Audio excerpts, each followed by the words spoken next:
Irmãos, bom dia, graça e paz seja com os irmãos. Eu quero convidar a amada igreja a abrir a palavra de Deus no livro de Esdras, onde nós estaremos lendo o primeiro capítulo de Esdras. Não vamos trabalhar todo o capítulo, mas leremos todo o capítulo.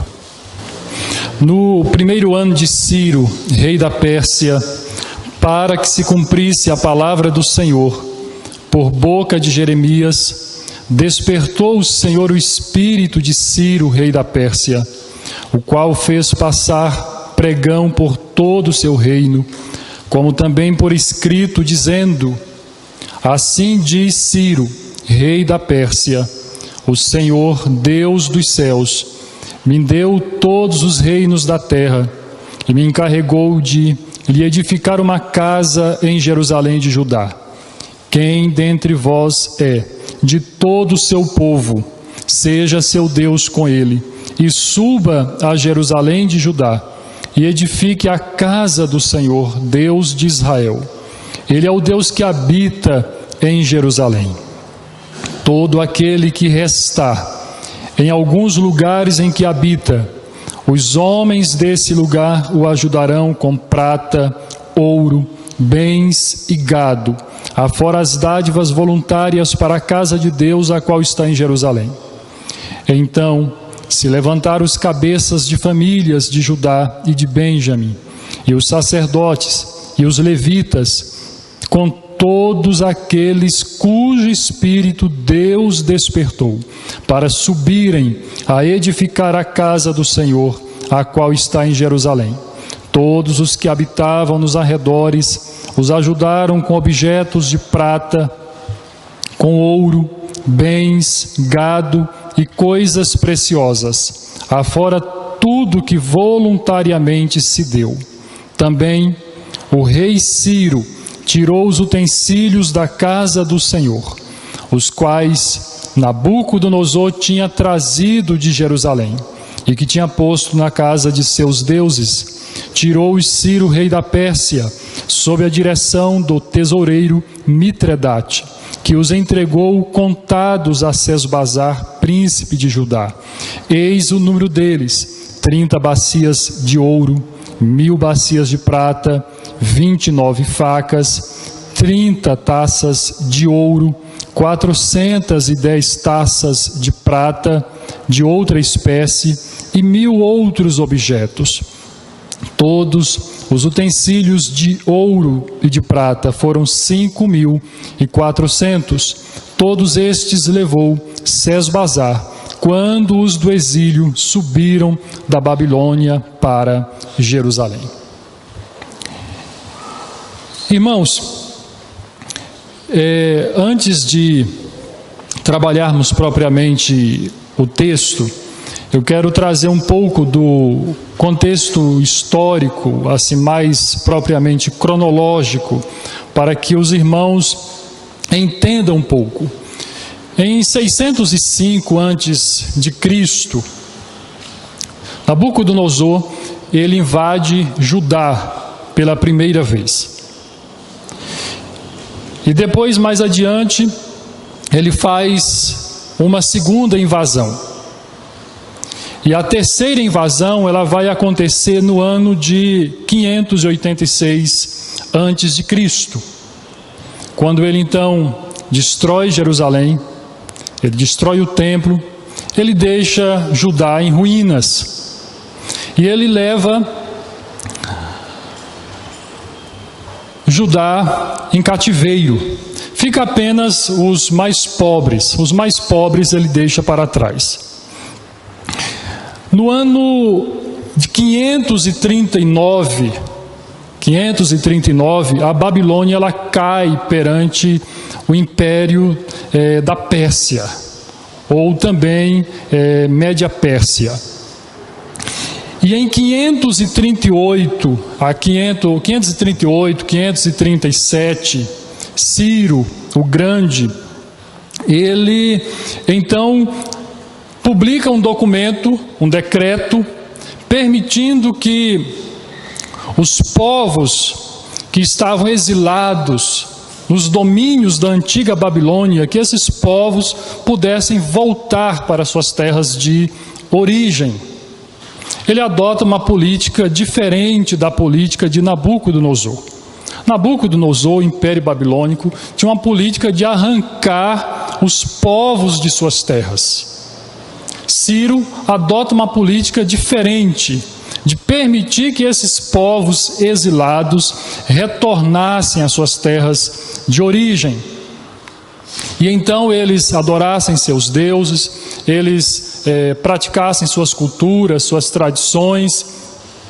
E é isso que acontece no ano de 538, 537. Agora, em 458, Esdras ele conduz uma segunda leva de exilados que voltam para Judá. A primeira leva ela vai acontecer no ano de 538, 537, quando Ciro ele publica esse decreto. E em 444 antes de Cristo, Neemias ele vai para Judá com uma terceira leva de exilados.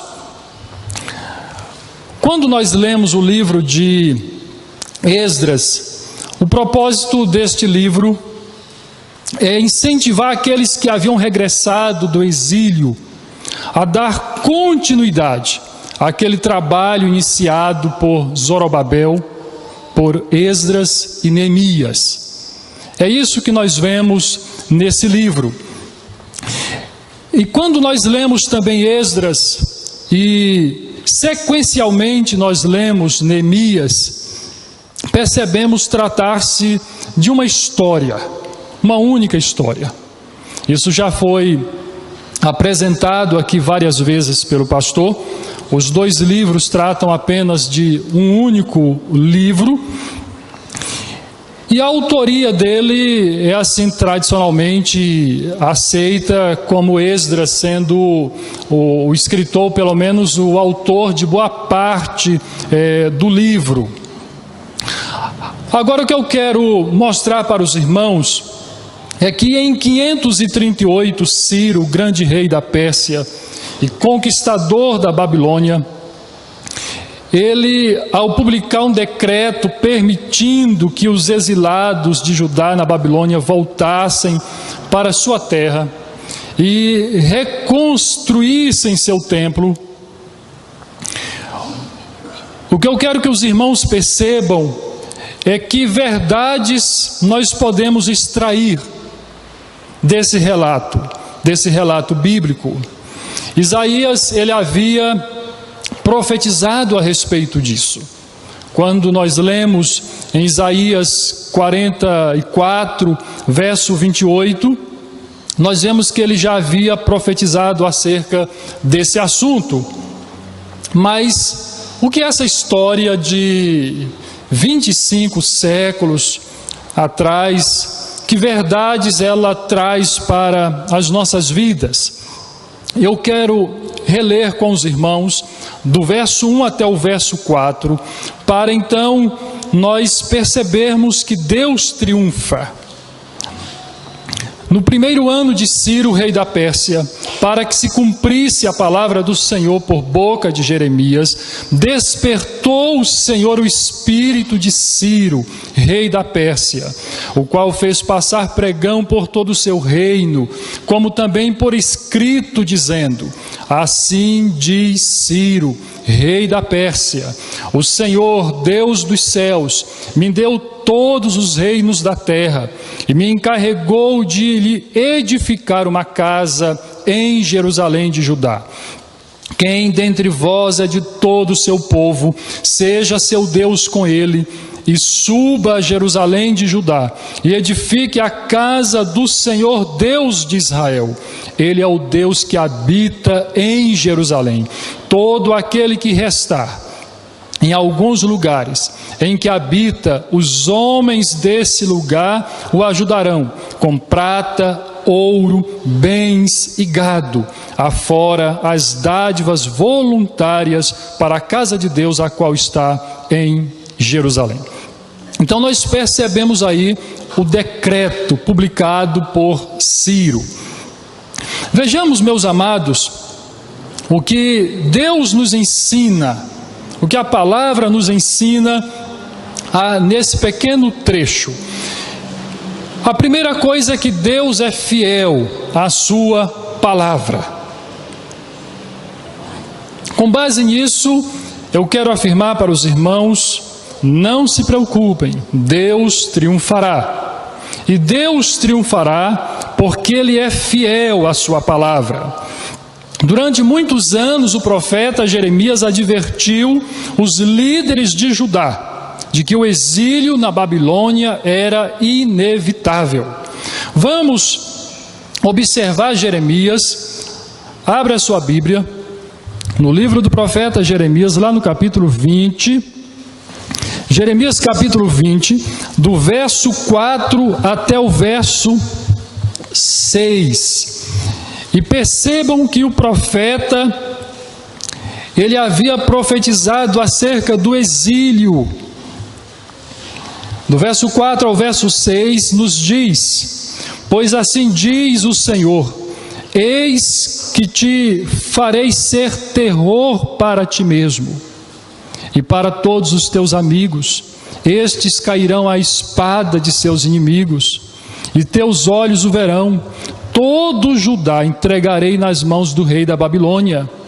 Este os levará presos à Babilônia e feri-los à espada.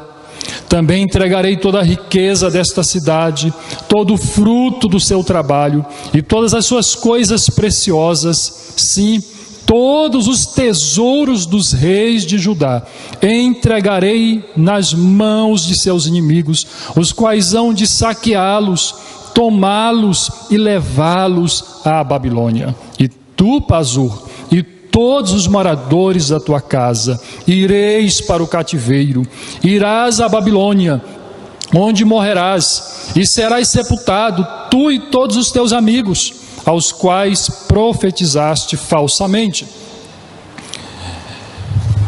Jeremias, por causa destas palavras, foi acusado de traidor.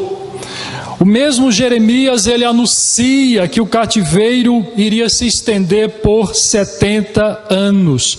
Vejamos o profeta Jeremias aí no capítulo 25, mais adiante, o capítulo 25. Vamos para o 29, o capítulo 25 também fala, mas vamos para o capítulo 29, onde estaremos lendo o verso de número 10. Jeremias 29, 10. Nos diz: assim diz o Senhor, logo que se cumprirem para a Babilônia 70 anos, atentarei para vós outros e cumprirei para convosco a minha boa palavra, tornando a trazer-vos para este lugar. Meus irmãos, quer prometa castigar, quer prometa abençoar, Deus sempre é fiel à sua palavra. E eu quero mostrar para os irmãos isso no livro de Josué, que os irmãos abram a palavra de Deus no livro de Josué, no capítulo 23, o verso 14, onde nos fica claro que Deus é fiel à sua palavra. Deus não deixa a sua palavra cair. Josué capítulo 23, o verso 14. Observe que diz assim: nenhuma só promessa caiu de todas as boas palavras que falou de vós o Senhor vosso Deus. Nenhuma só palavra caiu. Agora vamos para 1 Reis, capítulo 8, verso 56. Mais um trecho que mostra que Deus, ele é fiel, apegado à sua palavra. 1 Reis 8, verso 56. uma parte nos diz: nenhuma só palavra falhou de todas as suas boas promessas.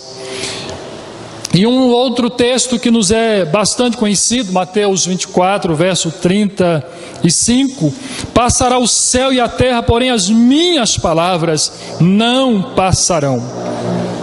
O que nós observamos, meus irmãos, neste trecho que lemos em Esdras, é que a palavra de Deus move a história.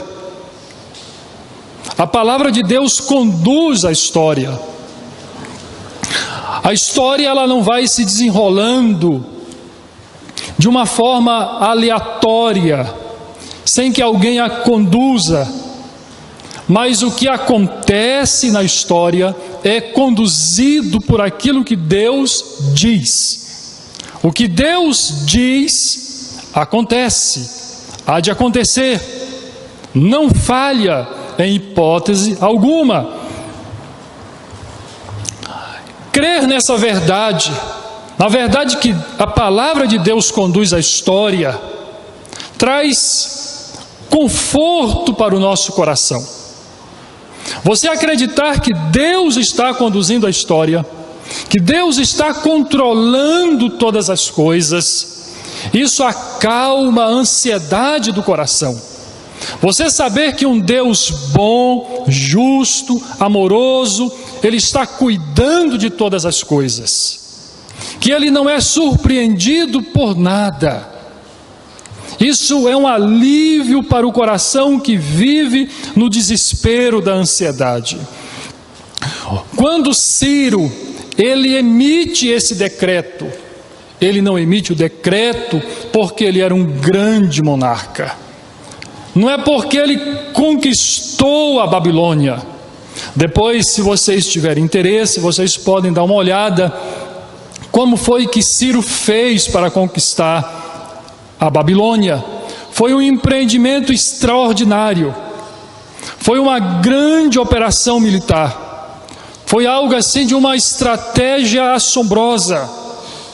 Babilônia era um império praticamente invencível. Mas ele venceu. Mas ele não decreta isso porque ele se tornou o grande Ciro da Pérsia. Ele decreta porque Deus já havia decretado. Deus de antemão havia decretado. Então Ciro baixa um decreto porque Deus já havia decretado. Por isso, meus irmãos, devemos, com todo o empenho, com toda a dedicação, acreditarmos piamente na verdade, que Deus é fiel à sua palavra. As coisas não estão andando de forma aleatória. As coisas não estão andando ao bel prazer dos homens, mas tudo está sendo conduzido de acordo com os decretos eternos de Deus. Agora nós temos neste texto uma outra verdade que podemos extrair dele, é que Deus é fiel à sua aliança. Quando nós lemos o trecho, percebemos que o decreto, ele não foi feito porque Ciro era um bom rei. Não é porque Ciro, ele tinha essa política de permitir que os povos exilados voltassem para suas terras. O que nós vemos aqui, o que devemos perceber de forma clara, é que Deus é fiel à sua aliança. E a aliança nas Escrituras é aquela estrutura básica na qual Deus se relaciona conosco, onde nós nos relacionamos com Deus. É aquela estrutura onde Deus ele vem ao seu povo e ele se apresenta como Deus. Ele então mostra a sua história e ele faz estipulações. E ele diz: olha, se vocês me obedecerem, vocês terão bênçãos. se vocês me desobedecerem, vocês terão sanções por causa da desobediência. E quando nós olhamos para a aliança nas Escrituras, nós também não podemos imaginar a aliança como duas partes iguais. Mas nós devemos ver que um Deus soberano, Ele veio e escolheu para si um povo. E Ele toma para si um povo. E Ele entra numa relação de aliança com esse povo. E Ele estipula os termos desta aliança. E agora, vejamos quando Deus ele começa a estabelecer esta aliança com o seu povo, tomar para si um povo. Vamos para Gênesis capítulo 12, Gênesis capítulo 12, do verso 1 até o verso de número 3. Gênesis 12, do verso 1 até o verso de número 3. Ora, disse o Senhor a Abrão: sai da tua terra, da tua parentela e da casa de teu pai, e vai para a terra que te mostrarei. De ti farei uma grande nação, e te abençoarei, e te engrandecerei o nome. Sê tu uma bênção. Abençoarei os que te abençoarem, e amaldiçoarei os que te amaldiçoarem. Em ti serão benditas todas as famílias da terra.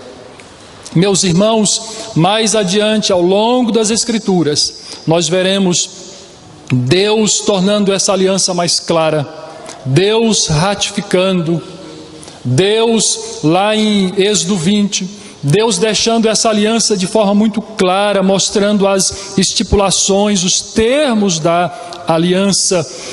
Então, Deus, Ele olha para o seu povo no cativeiro, Ele olha para o seu povo no exílio, e Ele se lembra da sua aliança. Deus é fiel à sua aliança. A nação havia quebrado os termos da aliança, mas o Senhor permaneceu fiel à sua palavra. Havia chamado o povo de Israel a fim de ser bênção para toda a terra.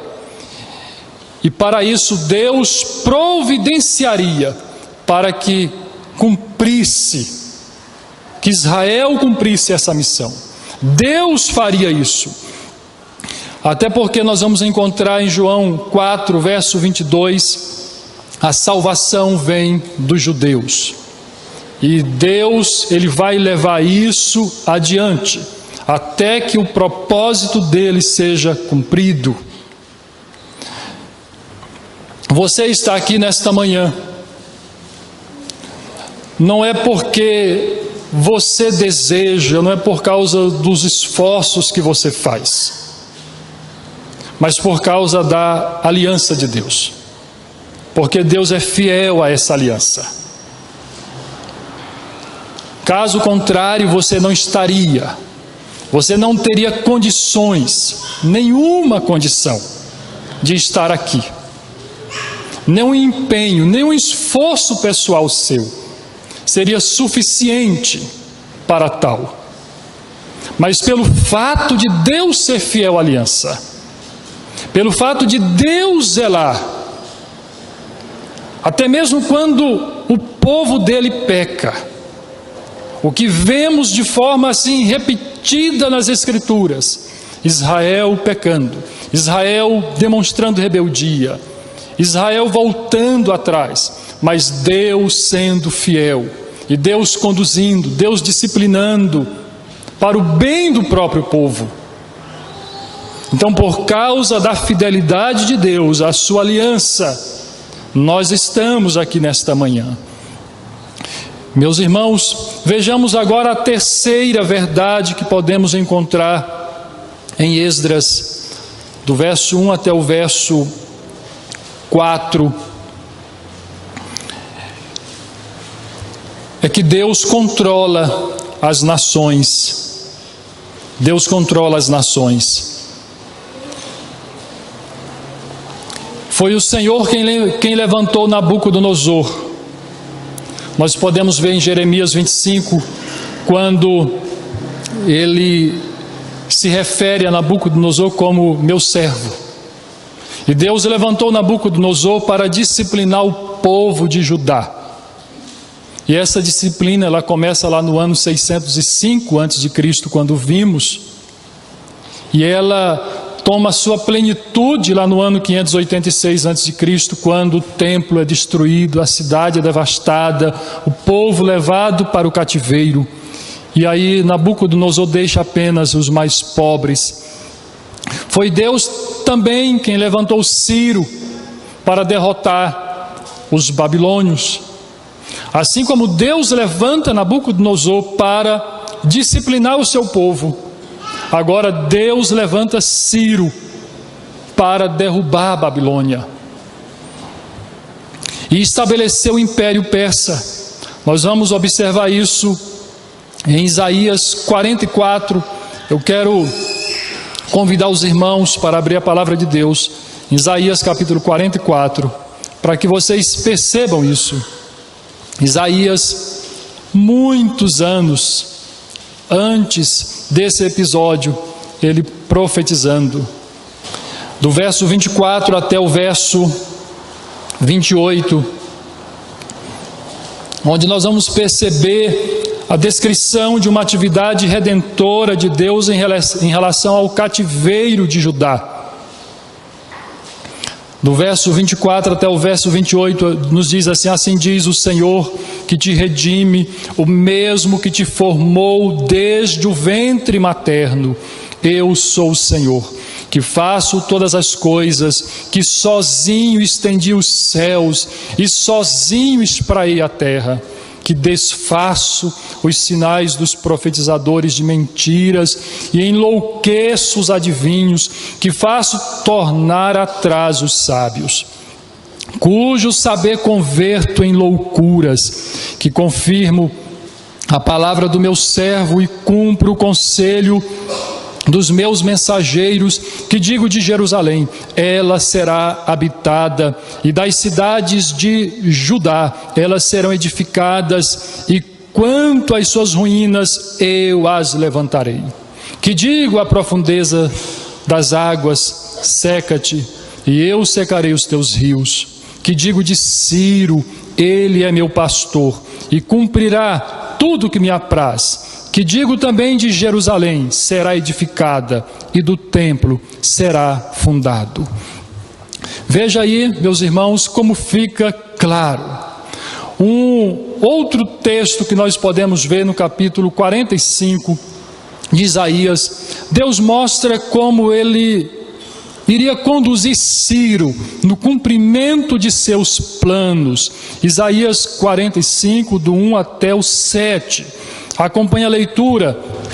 Assim diz o Senhor ao seu ungido, a Ciro, a quem tomo pela mão direita, para abater as nações ante a sua face, e para descingir os lombos dos reis, e para abrir diante dele as portas que não se fecharão.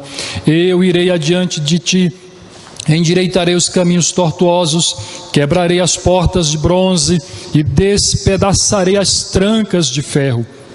Dar-te-ei os tesouros escondidos e as riquezas encobertas, para que saibas que eu sou o Senhor, o Deus de Israel, que te chama pelo teu nome, por amor do meu servo Jacó e de Israel, meu escolhido. Eu te chamei pelo teu nome, te pus o sobrenome, ainda que não me conheces. Eu sou o Senhor, e não há outro além de mim. Não há Deus, além de mim não há Deus. Eu te cingirei, ainda que não me conheces, para que se saiba até o nascente do sol e até o poente, que além de mim não há outro. Eu sou o Senhor e não há outro. Eu formo a luz e crio as trevas, faço a paz e crio o mal. Eu, o Senhor, faço todas estas coisas. Esses textos nos mostram claramente como Deus controla as nações, meus amados irmãos. A palavra de Deus, ela vai nos mostrar vários exemplos. Deus controlando, conduzindo as nações. as decisões de soberanos, de monarcas.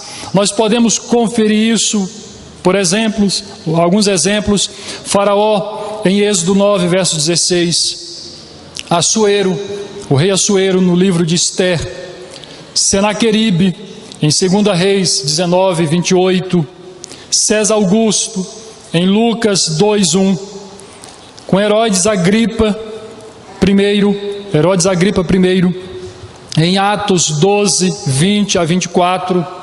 Agora eu quero convidar os irmãos para que esta verdade que Deus controla as nações, para que ela fique bem cristalina ao entendimento dos irmãos, bem clara. Eu quero convidá-los a abrir a palavra de Deus em 2 Crônicas 20, verso 6, para vermos uma declaração do rei Josafá, quando ele, de uma forma muito bela, perfeita, expressa esta verdade acerca do controle de Deus sobre as nações. Ah, Senhor Deus de nossos pais, porventura não és Tu, Deus nos céus? Não és Tu que dominas sobre todos os reinos dos povos? Na Tua mão está a força e o poder, e não há quem te possa resistir. Como fica claro, meus irmãos, o controle de Deus sobre as nações. Deus não apenas, quando lemos Esdras, estes capítulos, Ele não apenas moveu o espírito de Ciro, a fim de que libertasse os cativos, como também Ele toca o coração do povo, dando-lhe o desejo de voltar a Judá. Vejam aí o verso 5 de Esdras, do primeiro capítulo de Esdras. O verso 5 nos diz: então se levantaram os cabeças de famílias de Judá e de Benjamim, e os sacerdotes e os levitas, com todos aqueles cujo espírito Deus despertou, para subirem a edificar a casa do Senhor, a qual está em Jerusalém.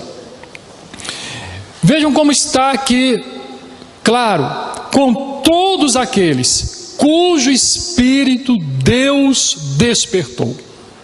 Um grupo de mais de 40 mil retorna para Judá.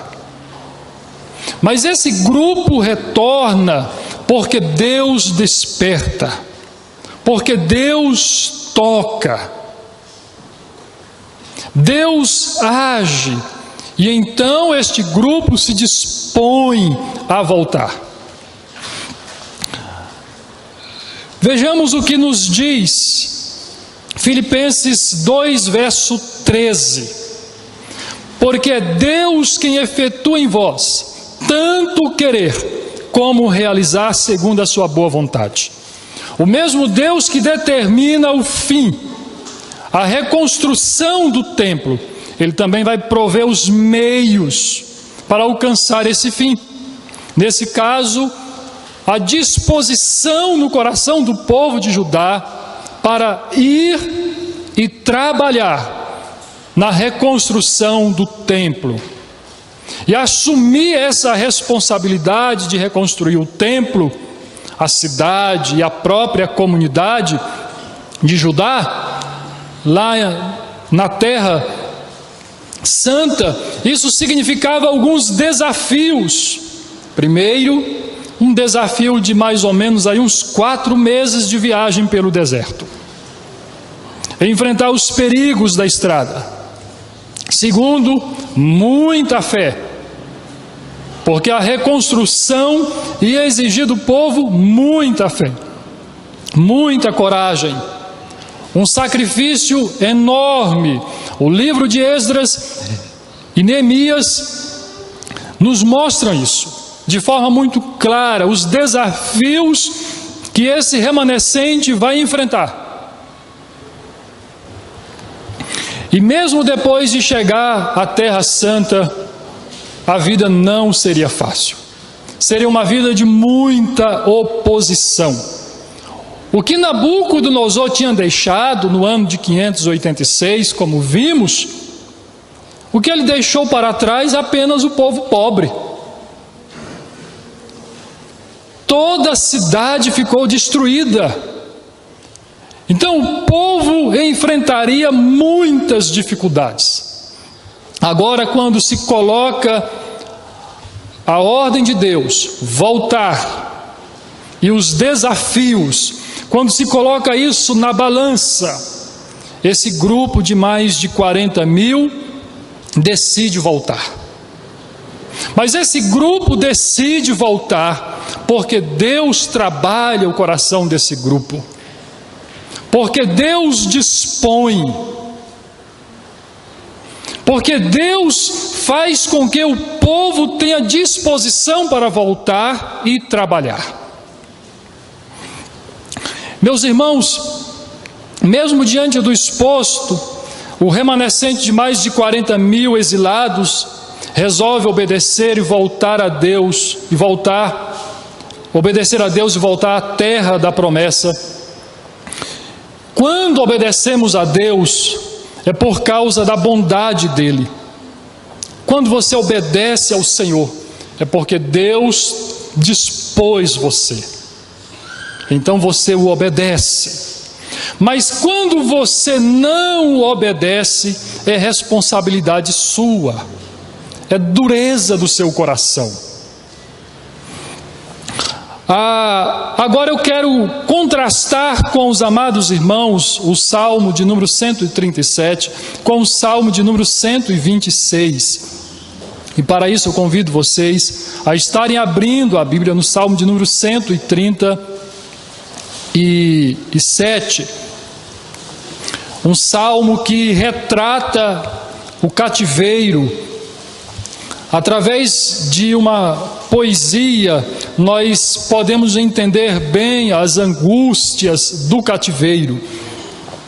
Este salmo vai nos mostrar que o povo estava sem a terra santa, sem o templo, a morada de Deus, sem a dinastia davídica. O povo estava sem esperança. Quando olhava fazia uma retrospectiva e via tudo aquilo que o povo havia perdido. Agora, o povo, como nos diz aqui o Salmo, às margens dos rios da Babilônia, nós nos assentávamos e chorávamos, lembrando-nos de Sião. Nos salgueiros que lá havia, pendurávamos as nossas harpas. Pois aqueles que nos levaram cativos nos pediam canções, e os nossos opressores que fôssemos alegres, dizendo: entoai-nos algum dos cânticos de Sião. Como, porém, haveríamos de entoar o canto do Senhor em terra estranha? Veja aqui a angústia do exílio. Agora, vamos para o Salmo 126 e vejamos o que acontece quando Ciro, ele publica aquele decreto permitindo que judeus voltassem à sua terra, que eles fossem reassentados em Judá. Veja como eles agora vão se expressar. Quando o Senhor restaurou a sorte de Sião, ficamos como quem sonha. Então a nossa boca se encheu de riso e a nossa língua de júbilo. Então entre as nações se dizia: grandes coisas o Senhor tem feito por eles. Com efeito, grandes coisas fez o Senhor por nós, por isso estamos alegres. Eu convido até a igreja para repetir comigo o verso de número 3, numa só voz. Com efeito, grandes coisas fez o Senhor por nós, por isso estamos alegres. Meus irmãos, se nesta manhã alguém não foi despertado pelo Senhor, se alguém não foi tocado pelo Senhor, Você não pode se expressar desta maneira. Jamais. Você pode dizer com efeito: grandes coisas fez o Senhor por nós, por isso estamos alegres. Se você não foi tocado pelo Senhor, será apenas uma questão de tempo, você vai se entediar de tudo isso, dos cânticos, dos sacramentos, da comunhão com a igreja, ouvir a palavra de Deus. Você vai jogar tudo fora e você vai sair correndo daqui. Só pode reagir dessa maneira, com alegria, com regozijo. Só pode se expressar assim: com efeito, grandes coisas fez o Senhor por nós. Só pode se expressar desta forma quando o Senhor restaurou a nossa sorte. Quem por Ele foi tocado, quem por Ele foi resgatado do pecado, das trevas para a luz. Caso contrário, daqui mais talvez um dia, um mês, um ano, não sei, você vai abandonar tudo. Você vai sair falando mal da igreja, do pastor, dos presbíteros, dos irmãos. Você vai sair dizendo: olha, aquilo não era para mim, eu perdi o meu tempo. Mas quando somos tocados pelo Senhor, a nossa reação é como a reação daqueles do exílio, quando Ciro publicou o decreto: grandes coisas fez o Senhor por nós. Estamos alegres, vamos retornar, vamos reconstruir. É interessante observar alguns irmãos que depois de tantos anos de fé, de caminhada, você ainda percebe neles o entusiasmo, o amor, a dedicação, o empenho, o zelo no reino e na obra do Senhor.